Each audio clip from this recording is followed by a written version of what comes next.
Hi, my name is Frank Robinson. My wife and I got married in the state of Alabama uh, back in the 80s. We have an interracial marriage, and in those days, occasionally there was a lynching that took place. Our marriage was notorious, and when my first child was born, I took my wife across the state line, and he was born in another state so nobody would hurt him. And what I began to do was consider my own mortality. I've had my life threatened, and what I began to do was to write letters to my children. My oldest son in particular, his book got further along than the others, and I wrote letters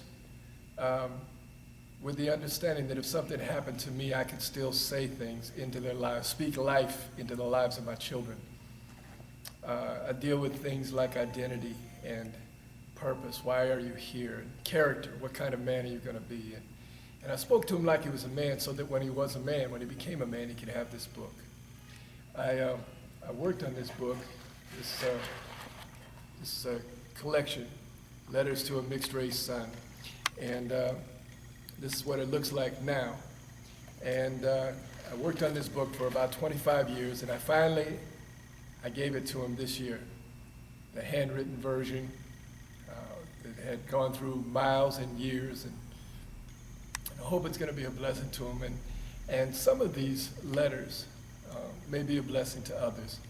And so what I'd like to do is read a couple of the letters to you. I hope they're a blessing to you. And if you like them, feel free to take the link and send them to anybody else you like. At some point, we may have these things published and in a form where people can access them. But as I said, I hope they'll be a blessing to you.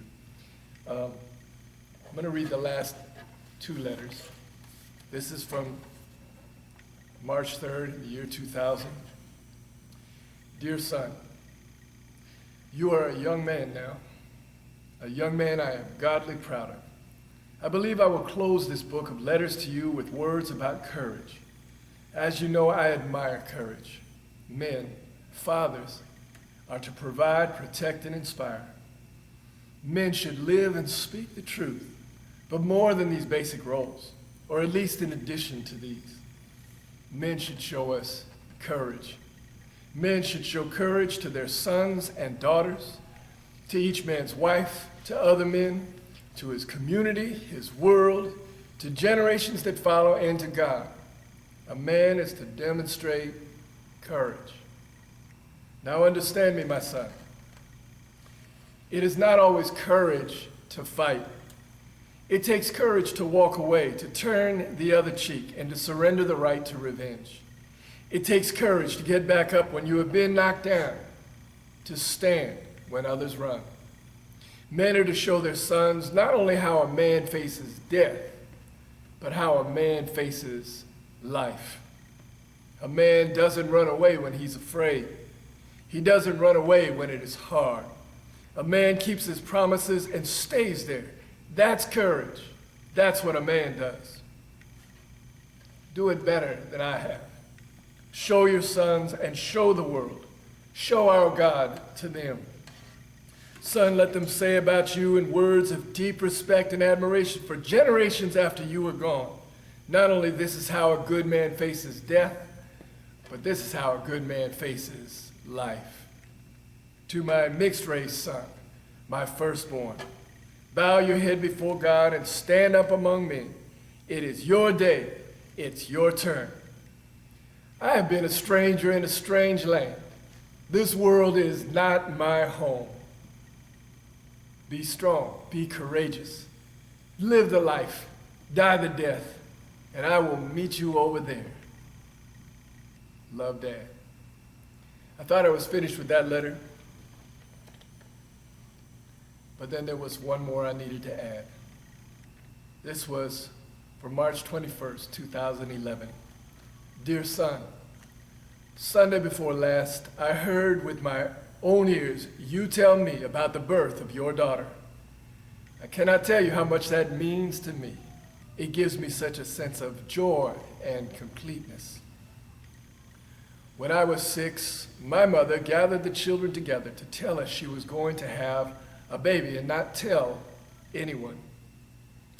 But at 6, I was so excited and happy at the news.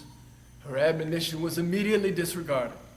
I jumped on my little bicycle and rode around the neighborhood telling everyone I saw, my mom's gonna have a baby. The morning you told me about Ember's birth, I stopped at a gas station on my way to church, walked in the door, threw up my hands and announced, my granddaughter was born today. You are overseas now, but we anticipate getting to know this precious girl. I listened as you told me how she is attuned to your voice, that when her eyes were covered as she was being treated for jaundice, you soothed her with your voice. You told me you said things to her like, we are all here. Everything is okay. You are safe. You are loved.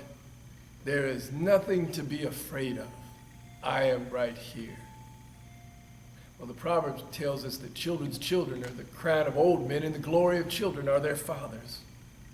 I can hear Father God speak to me and speak to us through your words to your daughter, who cannot yet understand language. She is made to understand love in your presence. I tried to be a good father, to learn from the flaws and the mistakes of my fathers before me. Now I want you to be a great husband, a great father, and a great man. Humble is the way. I love you so much. We are all here. Everything is okay. You are safe. You are loved. There is nothing to be afraid of. I am right here. Love, Dad. My boy's in Afghanistan now. I got to give him this book before he left. I understand he's writing letters to his daughter now. Thank you for taking this time with me, and hope you like it. God bless you.